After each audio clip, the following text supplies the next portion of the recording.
We start this series off at the hospital with seeing our main character, Sakuto, tell someone named Kana that he promises to get medicine for her. Kana just smiles and says that she will be waiting for him and not to overwork himself. We then see the text, and it says that 150 years ago, dungeons suddenly started appearing around the world. It is now the era where humanity, endowed with supernatural abilities called jobs, seeks the treasures that lie in the deepest depths of these dungeons, and explorers risk their lives venturing into the dungeons, seeking the pinnacle of treasures, a divine medicine that heals anything. We then get right into one of those dungeons, where we see a swordsman attacking an ogre-looking creature while saying that this is the end for him. The ogre tries to fight back, but the swordsman tells him that he is too slow, and he cuts him in half. The swordsman then turns back and says that it's like he thought, and that their skills are enough even when up against high-level monsters, and that he is leaving the body up to none other than our main character, Sakuto, who is affiliated with the Bravers, and his job is a dismantler. The swordsman and the others walk out of some sort of passage and talk about quickly grabbing the treasure and heading back home, as they also have to celebrate clearing this high-level dungeon. Sakuto then dismantles the ogre, and he tells the swordsman that he is done. The swordsman says that they got an item box, which is insanely rare. He then compliments Sakuto before asking if he can have a word with him. Sakuto asks if they can't talk when they come back, but he says that he wanted to tell him now. So he puts his hand on Sakuto's shoulder and coldly tells him to leave their party and to end their relationship here. We then learn that he is called Toshiko. Sakuto is stunned, and everyone else behind Toshiko, Ryota, Keiko, and Mizuho, are all hanging their heads. Mizuho comes forward and says that there is no use in discussing it here, but Toshiko says that it's the same whether they discuss it before they get back or not. Anyway, Toshiko then tells Sakuto that the four of them decided that before. Sakuto gets mad as he hears this and asks them why, but Toshihiko just tells him to listen and that the four of them were blessed with exceptional jobs, but Sakuto, on the other hand, didn't. He says that a dismantler is useful, of course. It normally takes time, and Sakuto can dismantle the bodies in an instant, and he can carry as much as he needs with his dimension box. On top of that, there's no one else with the same job as him, and when you put it that way, there are only positives. However, that's also it. Toshihiko says that you can have anything dismantled for a fee, but now, with this item box, Sakuto's dimension box ability is effectively replaced. Toshihiko puts his hand on Sakuto and says that from now on, enemies will keep on getting stronger, and that someone like Sakuto, who is only good for guarding luggage, is simply in their way. Toshihiko then gets close to Sakuto and whispers in his ear that he has always hated him, all the way from the beginning. Toshihiko then leaves, and the others thank him for everything and apologize while leaving. Sakuto left behind crying. He says that they were friends, right? Even childhood friends, and that they invited him into the party in the first place, and now this. Sakuto tries to walk. However, he says that his legs feel heavy.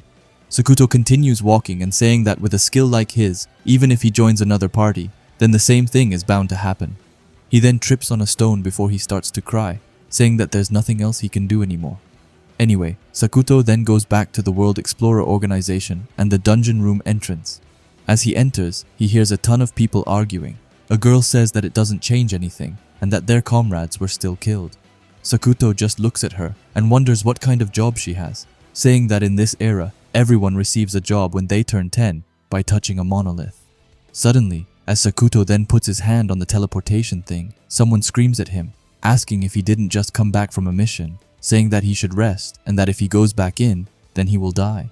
Sakuto just thinks that if you receive a good job, then you win at life, but the others, they lose at life. Sakuto is then teleported to another dungeon where he starts running wild and screaming, thinking that despite having academic ability, strength, or skills, people are discarded simply because their job is considered bad. After that, a goblin appears behind Sakuto and hits him to the ground. More and more goblins appear and start beating up Sakuto. Meanwhile, he just thinks that for the losers to obtain the elixir is beyond the realm of dreams. It's completely unreasonable and unfair, and the uncertainty in whether even risking one's life would be enough. But even then, receiving a job is still better than nothing, and the ones who suffer the most are the ones who don't receive anything. We then get back to Sakuto, who is getting punch after punch hit towards him, and he starts to think that he's beginning to lose consciousness. In the last second, he says Kana's name, and we then get to Kana and her roommate, Maya. Both of them suffer from magic overload syndrome, and both of them are jobless. Kana says that she wonders if they are at it again. However, Maya says that if Kana sighs so much, then she will miss out on the happiness in life. Kana says that this illness is the furthest from happiness though, and Maya says that it's a mana discharge deficiency, and that there's over a 90% mortality rate by the age of 25, and that there's no cure other than the elixir, ending it by saying that truly the future for them is pitch black. But still, Maya tells Kana that she can't give up, and that Sakuto is doing his best for her after all. Kana tells her that she doesn't want him to throw away his life for her, but Maya tells her that he always seems happy whenever he comes to visit. Kana then just lightly punches her in her head. Maya then asks Kana to tell her how her and Sakuto first met. Kana says sure, but warns her that it's not much a story, but Maya says that it's fine. Kana then explains that her and Sakuto live next door to each other, and that they have been together ever since they were little. They went to school together too, but halfway through middle school, the symptoms of magical overload syndrome started to appear. However, even then Sakuto never abandoned her, and he has always come to visit her in the hospital the entire time.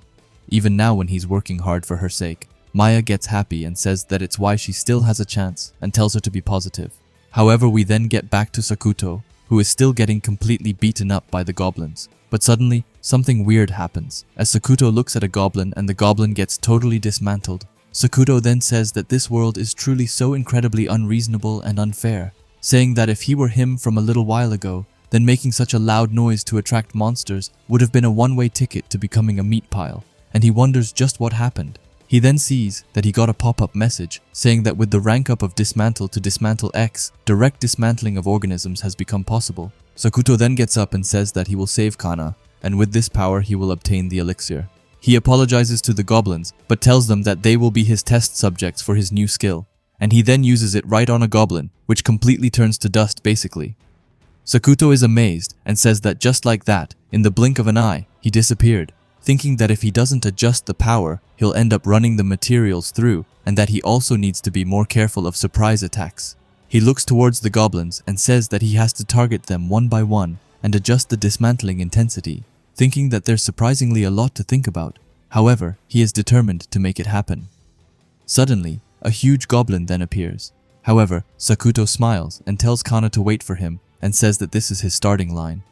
The text then says that the divine medicine that heals anything, also called the elixir, only has about 10 discovered worldwide each year, and in contrast, the demand extends beyond those with mana overload syndrome to patients with other illnesses, people who have lost parts of their bodies, and wealthy individuals seeking to maintain their health, amounting to hundreds of thousands of people.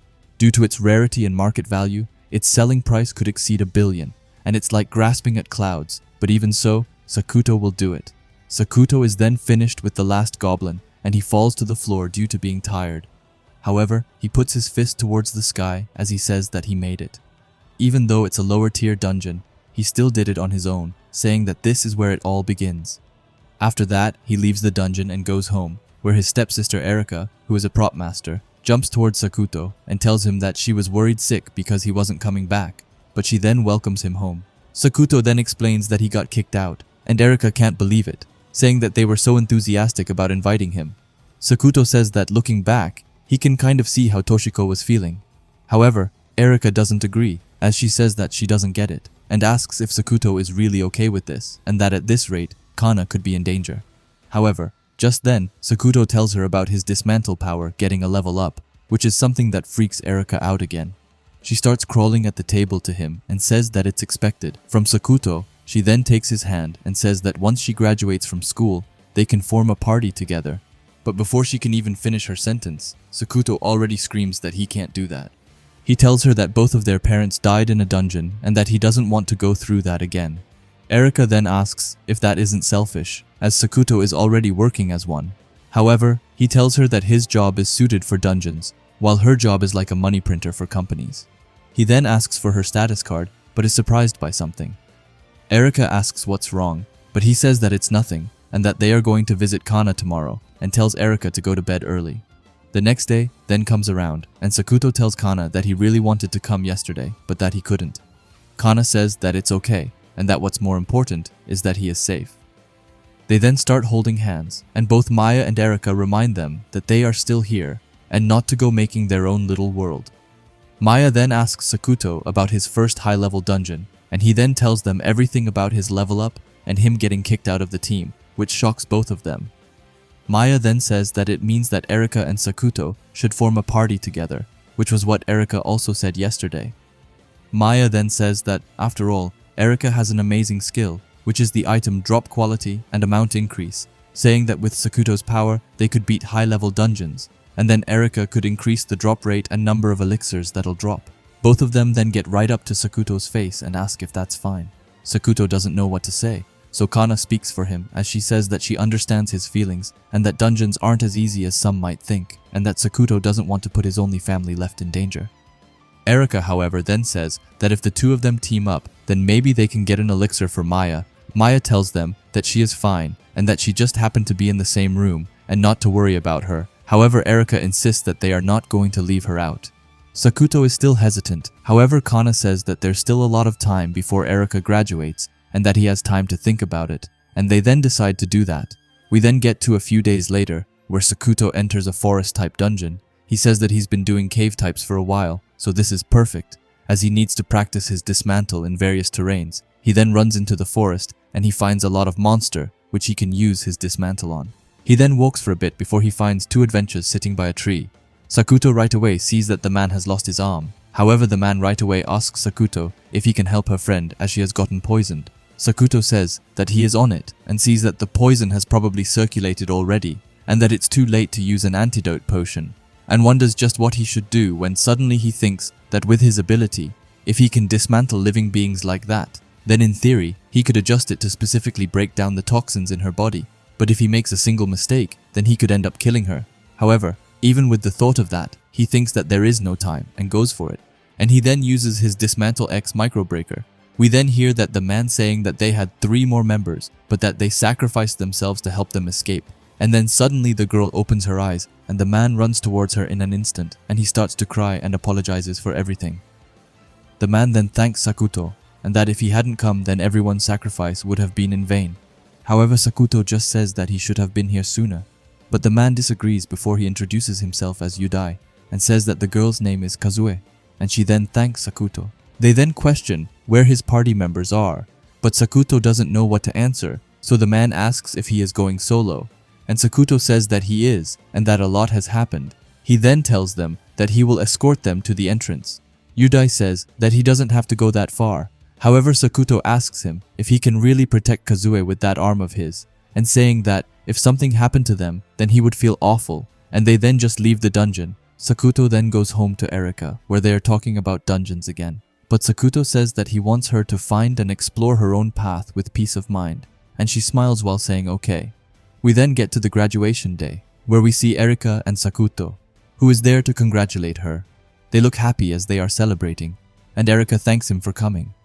Sakuto then asks her if she wants to stop by anywhere, and Erika tells him that Sakuto himself told her to find her own path, telling Sakuto that he said that she couldn't join his party, but that he didn't say that she couldn't become an explorer, and she then declares that they are going to the explorer registration, which completely catches Sakuto off guard and shocks him to his core.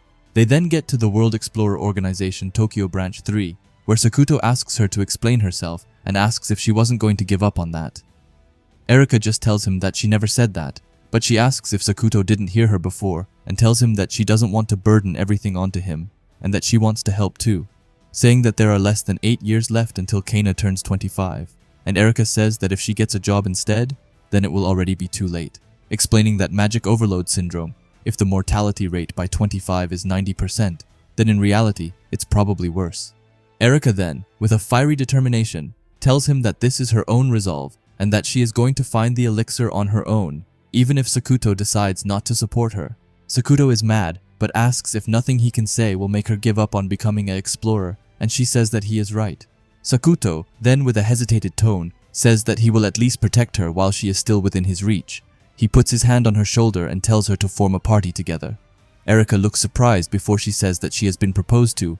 However, Sakuto says that he didn't, and asks her if she wants him to take it back. Sakuto then lets her know that depending on the situation, he might force her to quit if necessary, and she says fine before she takes his hand and rushes him towards the reception to register. They arrive and Erika has successfully registered as an explorer, and the girl working there says that she will now briefly explain to her the profession of an explorer, and Erika says, "All right," However, just then, Sakuto tells her that he is going to look up something and tells Erika that he will meet her later.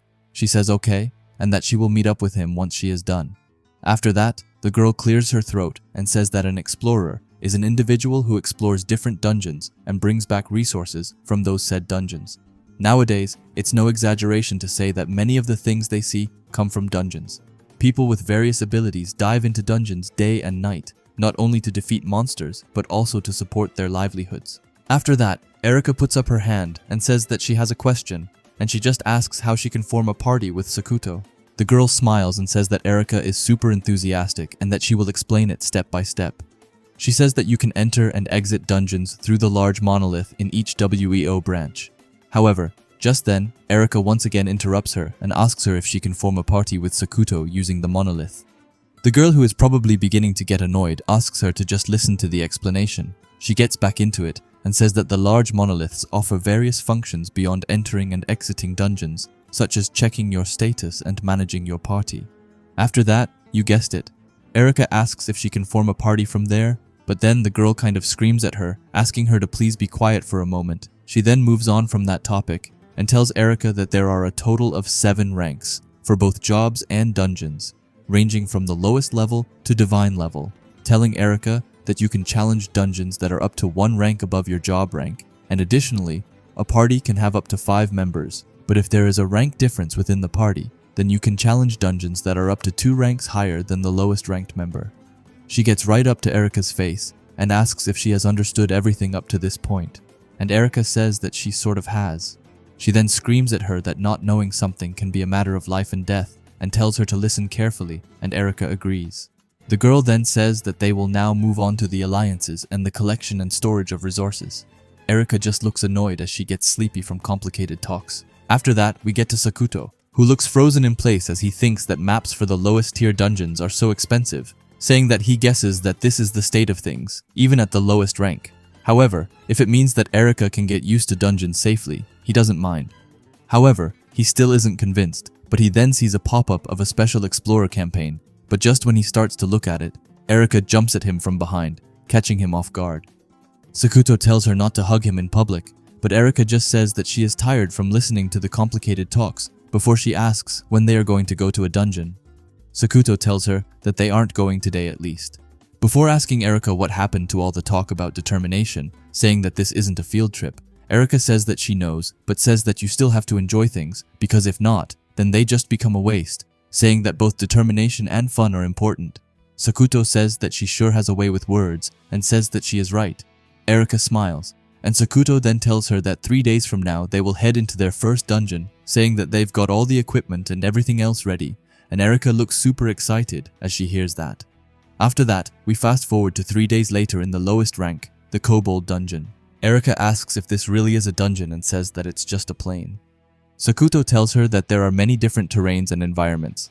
Sakuto then tells her to listen up, telling her that first she needs to get used to the dungeons, and says that it's the same as getting used to the atmosphere at your workplace after starting a new job. They then start walking, and Sakuto says that it's said that resources can be harvested infinitely in dungeons, which means that periodic regeneration and transformation occur, saying that in a plains-type dungeon like this one, the wide field of vision means that the few hiding spots become more dangerous.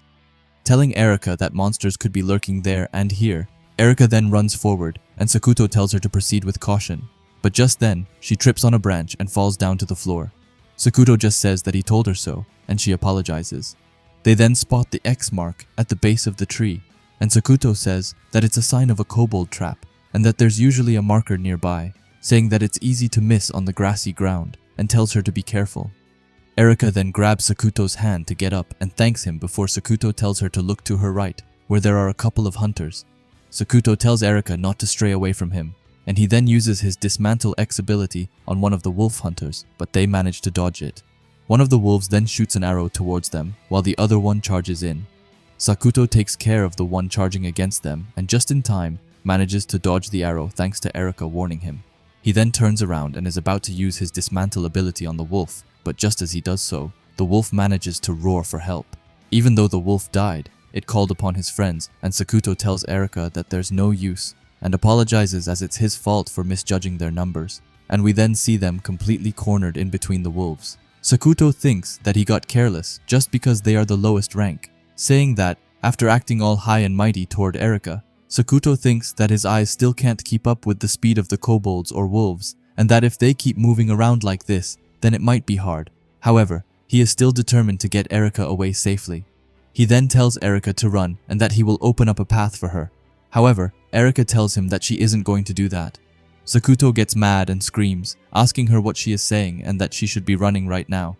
Erika says that this happened because of her, so she can't be the one to run away, and besides that, she has already told Sakuto her resolve. She then picks up a kobold magic stone and some dirt. Erika tells Sakuto that she has been studying a lot to become an explorer too, telling Sakuto that he hasn't seen her skill up close, saying that she is scared because it's her first real battle and that she feels like her legs might give out. However, she will also fight. She then combines the magic stone with the dirt and is able to craft an earthen magic bow. She looks super fired up and determined as she tells Sakuto to leave the behind to her and to make sure to apologize properly later. Erika fires off a couple of arrows towards the wolf hunters, and it looks to be actually doing some damage as she hits one of them, who flies back. Another one goes for Sakuto, but he uses his dismantle ability to completely turn it into dust.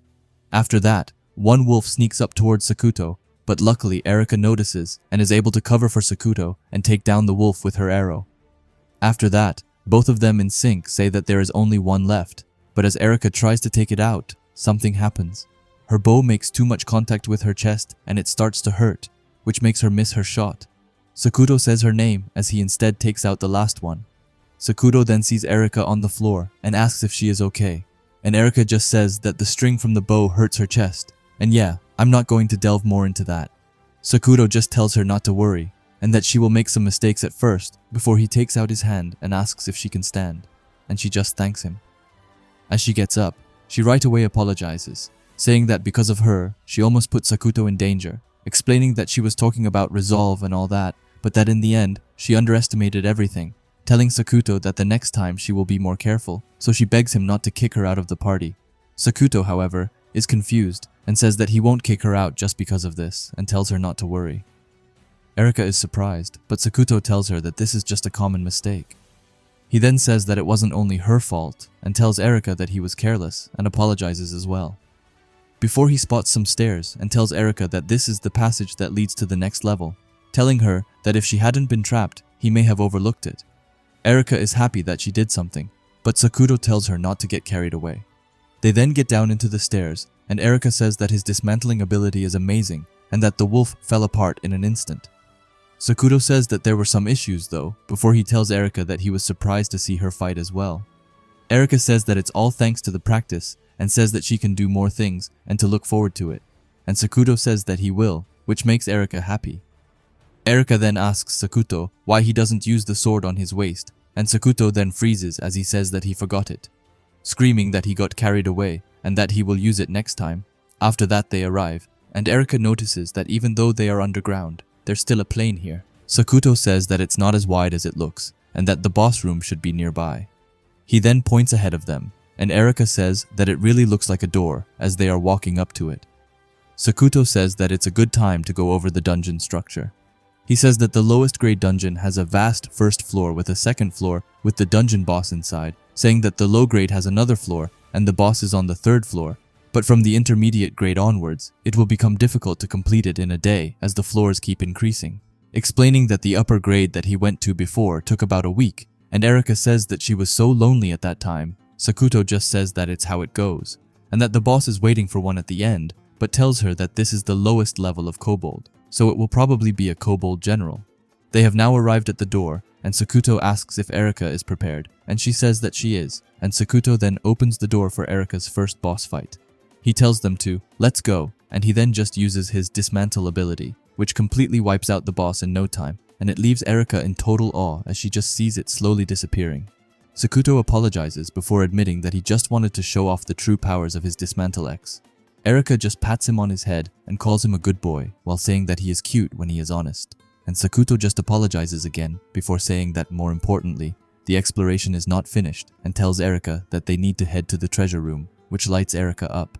She even starts to run as she says that she is looking forward to opening it, wondering if there will be any elixirs there, but Sakuto says that elixirs don't drop in the lowest grade dungeons. Erika just says, Who knows? It might be something special. She then opens the chest, and even Sakuto is surprised as he sees mithril ingots, saying that this should be in an intermediate or higher level treasure chest, and that Erika's improved quality skill is awesome. Erika then asks how much this is worth. Sakuto explains that both of them will be around 500,000, but that Erika should take them all since it was thanks to her ability. Erika asks if that is okay, and that it's a pretty big amount. Sakuto just pats her on the head and says that upgrading her is their top priority, telling her that their main goal is to get more elixir and that they need lots of it to rank up their skills. Erika is stunned for words before she holds tightly onto the ingots and says that she will do her best. Sakuto then asks if they should head back and congratulates her on conquering her first dungeon. After that, we get to the WEO Tokyo 3rd branch and the cafe. Erika asks how much it will take to assess the materials. Sakuto says that it depends on the amount, but this time there wasn't that much, and that it will probably be done in around 30 minutes. Suddenly, however, someone goes to Erika and asks if she is the rumored Sakuto. Erika looks confused and asks Sakuto who this person is. Sakuto says that he doesn't know, but before he thinks that he has seen her before and that she was having trouble before. Anyway, the girl asks if it's true that he was kicked out of the Bravers, still asking Erika, so that's when she tells the girl that she isn't Sakuto, but that Sakuto is. It's confusing, but yeah. The girl turns around and wonders if this handsome man is Sakuto. Sakuto just says that no matter how you look at it, it's a male name after all. The girl just says that she thought that it was a name given by poor parents who wanted to have a boy. She then introduces herself as Saria and says that it's nice to meet the two of them. She then gets right into it again and asks if the rumors are true and if he was kicked out from the Bravers. Sakuto says that it isn't true, but that's when she holds up her phone and says that there are rumors about him on the internet, saying that beside the expulsion rumors, she also saw him going back into a dungeon all alone, even though he had just returned from one, before saying that this time he is with his girlfriend, which makes Erika happy. But Sakuto tells Saria that Erika is his little sister. Anyway, Saria then says that she thought that everything about him sounded interesting, which is why she thought about becoming his stalker, and that's when Sakuto gets right up from his chair and leaves in a flash with Erika. He asks what that person was talking about, but Erika says that she seemed like an interesting person, but Sakuto just asks if she means dangerous, saying that when he first saw her, he thought that she was just nitpicking, but thinking that perhaps Saria herself has some problems, thinking that for now they have no other choice but to run away. They arrive at their house, and Sakuto says that maybe they should be careful about how they behave now, saying that in the end, he came back without even being able to receive the appraisal, and says that they have to go tomorrow instead. As they get to the door, however, Erika tells him to look, and there Saria is standing. Sakuto is shocked, but Saria says that maybe she phrased it poorly earlier, but she asks if Sakuto would be interested in hiring her. Sakuto just looks at her confused, and that's when she tells them that rather than talking out here, they should go inside. Sakuto just tells her to wait, as this is his house after all. Anyway, they then walk inside, and we see that her full name is Saria Akitsu. She has no affiliation, and her job is a gambler. She then asks Sakuto if he saw the flyer for the Special Explorers campaign. Sakuto says that he's pretty sure that he did, and Saria says that he definitely did, as she was spying on him and saw it. Sakuto gets stunned and tells Erika that Saria is really scary. Erika tells him that it's fine, as she seems interesting. Saria then asks them if she should tell them about the Special Explorers, and Erika really wants to hear about it. She explains that the Special Explorer system allows those with jobs that aren't in high demand to become temporary workers in other parties, saying that it's not always perfect, but that there are times when a specific job is necessary, or when a party only needs one more person, and it doesn't matter who it is, saying that as long as you register, this system will make sure the WEO can match you with those groups. Telling them that it kind of works like a matching app for those who landed unfortunate jobs, Sakuto asks her if, in other words, she came to sell herself, and she says that he is right, saying that this campaign makes it so that if the contract is longer than a year, the WEO is responsible for paying them the contracting fee along with 30% of the annual salary, and that it means that if they can get a long-term contract, then Sakuto can hire her for cheap. She then gets really close to Sakuto and asks what he thinks about it. Sakuto gets back and says that first off, he doesn't know anything about her. Saria says that it's true, and she hands him her status card, telling him to think about how her abilities could be useful. He reads it and asks if she can increase the spawn rate of rare bosses. She says that she can, and asks if he knows about it. Sakuto says that the normal spawn rate is about once every 100 minutes, and along with increased strength, the rewards also increase substantially. He scratches his teeth as he thinks that it's the reason that their parents died. Sariya then smiles and says that her ability increases the rare boss spawn rate by 10 times, and that if the rumors are true, then her powers will definitely be a plus for him. Sakuto gets mad as she takes up the rumors again and asks if digging into other people's old wounds is fun for her, which shocks her, but Sakuto tells her that he saw her before and that she was being blamed for her teammates' deaths, telling her if she has ever thought that her shallow attitude was what caused them to misunderstand. Sariya gets mad and says that it's different, and says that she heard that he was after the elixir. Sakuto just calmly tells her that she is just a coward who came here to satisfy her own curiosity, asking if he is wrong. Sariya tries to speak, but Sakuto says that ever since she opened her mouth, she has only talked about rumors, telling her that she seemed interesting. So he thought that he should hear her out, and since she is a special explorer, it must be easy for her, as even if something happens, she can cut her losses and run. Sariya says that she can't deny it, and she then gets up from her chair and tells Sakuto that they can do it like this, telling him that he can hire her without a contracting fee or salary, and to just please take her to a divine grade dungeon to find a divine grade rare boss. This leaves both Erika and Sakuto stunned, and Sariya just asks what he thinks now. Sakuto says that he thinks that the main issue is the divine grade dungeon, but apologizes for calling her a coward, but she says that it's fine. Erika then speaks up and asks Sariya why she wants Sakuto. Sariya just tells them that she thought that he had the highest chance, and says that if her guess is right, that his dismantling ability can be used on living things as well, and that he developed the ability to do so, asking if she is right. Erika is amazed that she knew, and Sakuto is mad that Erika confirmed it. Sariya just says that a supporter suddenly solo clearing a dungeon all by themselves tells them that anyone with good intuition would think something's up, and Sakuto says that she is right. Sariya tells them that there are only a select few who can make it in a divine grade dungeon, and on top of that, the number of gamblers who have made it past upper grade to advanced grade dungeons can be counted on one hand, saying that normally divine grade dungeons would just be a pipe dream.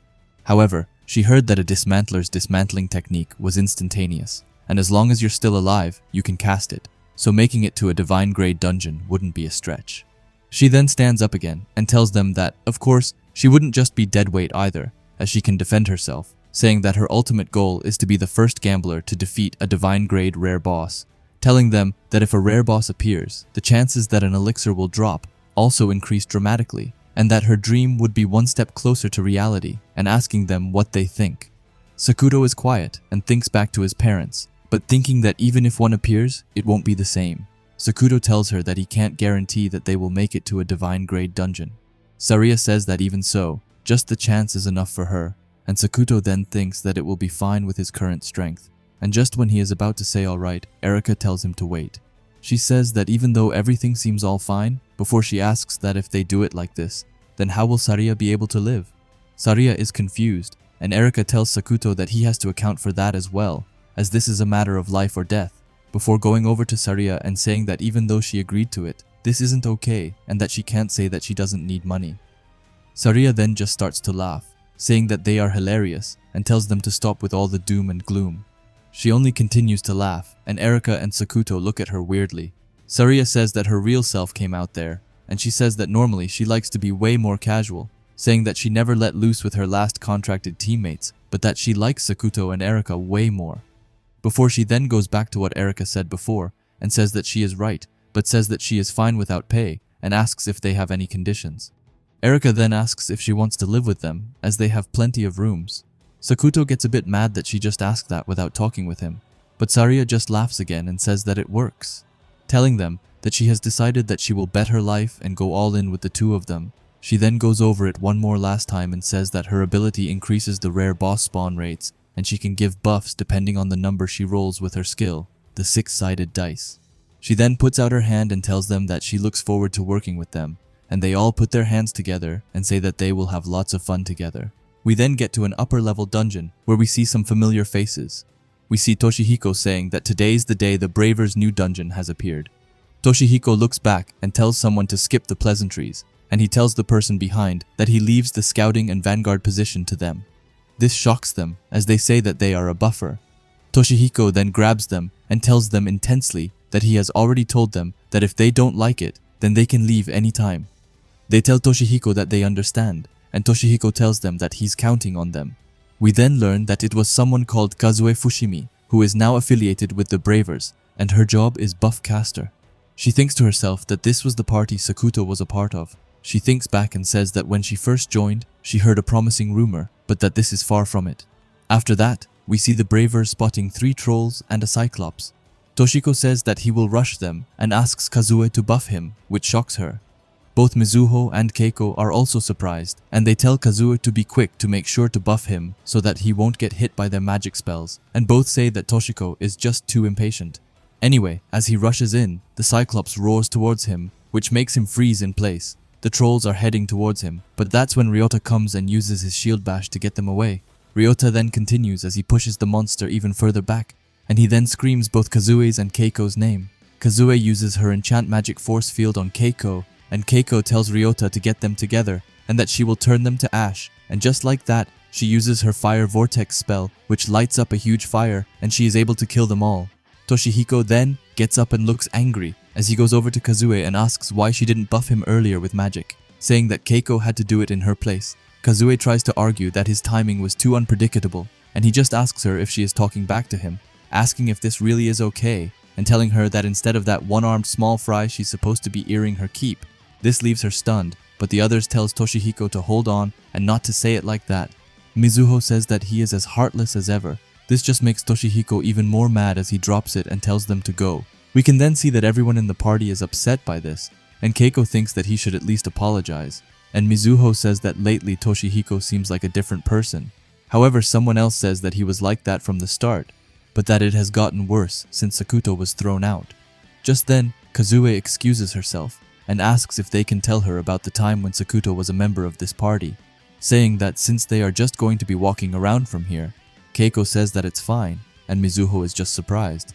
Kazue just says that since she has to work hard for Yudai and everyone else's sake, she can't afford to complain, and then it looks like everyone wonders how Sakuto is doing.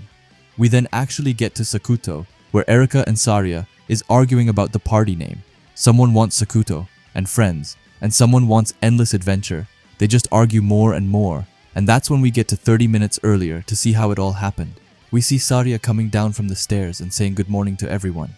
Saria and Sakuto then argues for a bit, before he tells them that he learned at school that ever since the dungeons appeared, the ratio of guys to girls has become 1:5, and saying that polygamy is the new normal, which only makes it into a bigger argument. But Saria then breaks it up and asks if they don't have a party name yet, and that's how it started. As we get back to real time, where both Erika and Saria is in his face asking which party name is the best.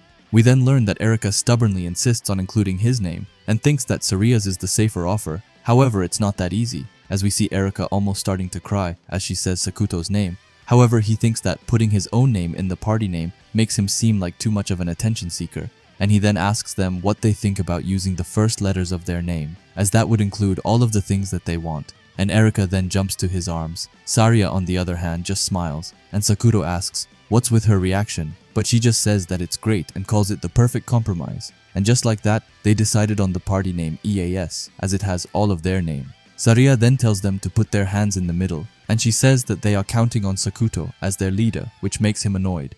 He then speaks up and says that their goal is the elixir and the subjugation of a divine grade rare boss, calling it a perilous road that lies ahead. But nevertheless, he believes that they will be able to accomplish their goals, and they then screams to let's go.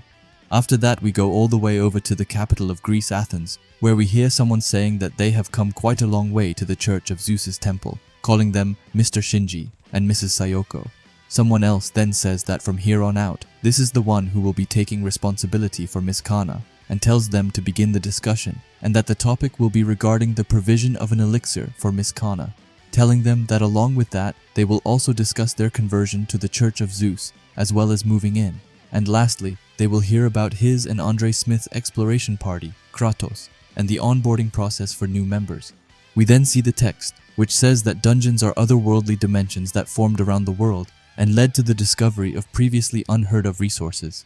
Sakuto, who was kicked out of the Bravers exploration party, but is now together with his new skill, Dismantle X, and new companions, is headed towards one of those dungeons today in search of a divine medical elixir that is only found in high-level dungeons that could cure Kana's disease. We then see that it was her who wrote it, and Maya comes by telling her that they are about to start.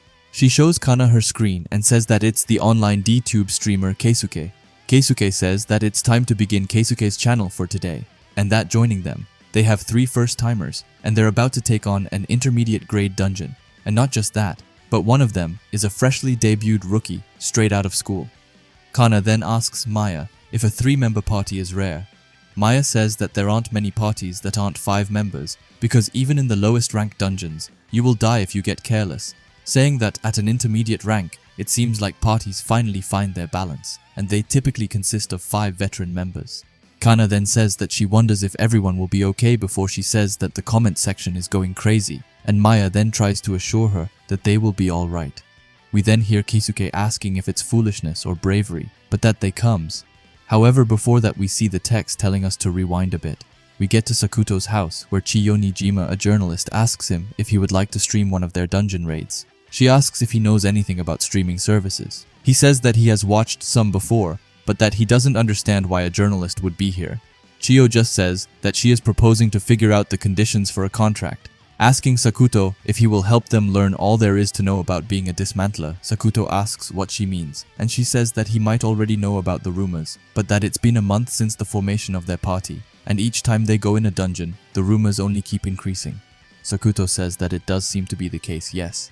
Chiyo then gets hype, and says that therefore, it seems like EAS will be the fastest group to become divine grade explorers, telling Sakuto that they would like to write an article about this, and in addition, they will introduce them to a famous DTuber, and their popularity should skyrocket, and they will of course get paid. Sakuto asks if she just means that they will become a hot topic so that their magazine sales will increase. Chiyo admits that he is correct, but that the rumors of his party have even reached their 3rd branch office all the way in Tokyo, and she thinks that it's time that it becomes known on an even wider scale, before telling Sakuto that their goal is that they will build their popularity and earn so much money that they could buy an elixir, telling him that if he becomes famous, then he won't just have his dungeon earnings, but that he will also receive various commissions from different companies, such as ads, media appearances, and publications. Chiyo just gets more and more excited, as she says that they could earn hundreds of millions, and that while still aiming for an elixir drop in a dungeon, they could also make preparations to buy it. She then gets right up to his face and asks him what he thinks and if he would like to work with them.